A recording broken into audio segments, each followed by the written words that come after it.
নমস্কার সকল সনাতনী ভাই বোনদেরকে। আজকে আপনাদেরকে নিয়ে যাব মাদারীপুর জেলার কালকিনি উপজেলার শশীগড় মিস্ত্রি ভবনে। তো চলুন ভিডিওটি শুরু করা যাক। এই মিস্ত্রি ভবনেই রয়েছে কালী মায়ের মন্দির।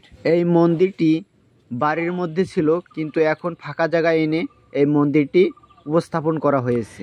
এই মন্দিরে প্রতি শনিবার কালী মায়ের নামে সভা দেওয়া হয়।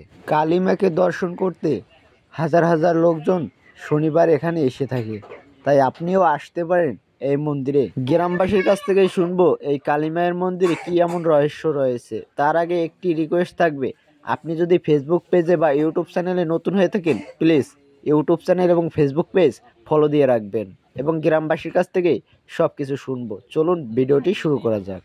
এই মন্দিরটি দক্ষিণ শশীগড় মিস্ত্রি ভবন, বড় কালীবাড়ি।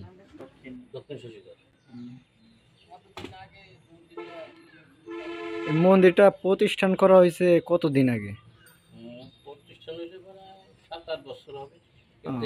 গত বছর এই জায়গা আনছি আমরা। এই মন্দিরটা গত বছর আমরা এই জায়গা ভর্তি এই জায়গা করছি। এটা আসলে তো পুকুর, বুঝছো? এই দিন আমরা ভোট দিয়ে আমরা এই মাঠে আগাম ভাঙছি। এটা প্রতি শনিবার অনুষ্ঠান হয়।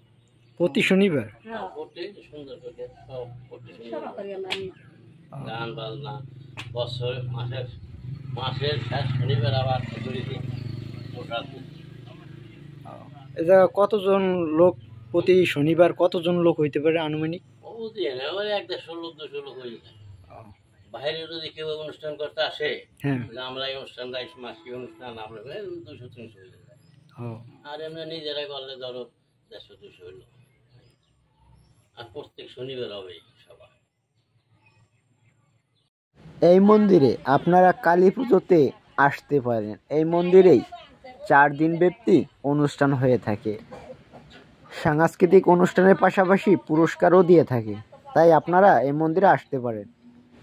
মন্দিরের আশেপাশের জায়গাগুলো একটু একটু করে দেখানোর চেষ্টা করব আপনাদেরকে।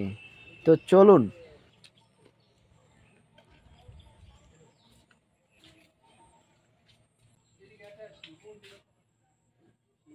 হ্যাঁ আছে।